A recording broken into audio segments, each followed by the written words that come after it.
Hello.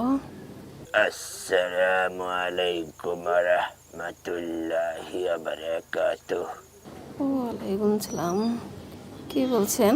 বোন, আমি হাসান আল কিবরিয়া শাহ সুফি মুজাদ্দেদিয়া বাগদাদি ওরফে শাহ মোহাম্মদ রাকিব বলছি। কি বললেন? আমরা সবাই আল্লাহর পাপী বান্দা। আজ মরলে কাল দম ফুরাইয়া যাইব। 3.5 হাত মাটির নিচে তোর লাশ পোকায় খাইব। ওরে পাপী, ওরে বেনামাজি, ওরে পাপিষ্ঠ, তোর মনে কি ডর ভয় নাই? তুই ঘুমাস কেন? নামাজ আদায় করবি না? আল্লাহ তাআলা মধ্যরাতের নামাজ অনেক পছন্দ করেন। আল্লাহ তাআলা তোর সব কর্মকাণ্ডের উপর পুরস্কৃত করেছে তোকে। বল আলহামদুলিল্লাহ। আলহামদুলিল্লাহ। 2-3 বছর আগে আল্লাহর নামে এক গরিব দুঃখীকে খাওয়াইছিলি, এজন্য আল্লাহ তাআলা অনেক খুশি হয়েছে।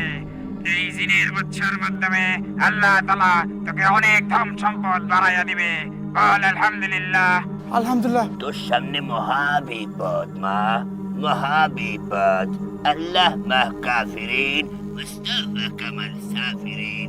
3 হাত দূরে তোর মৃত্যু, 10 হাত দূরে মা তোর সর্বরোগের মহা ঔষধ। মা, মা, কোনটি চাস তুই মা? আমি কি মইরা যাবো?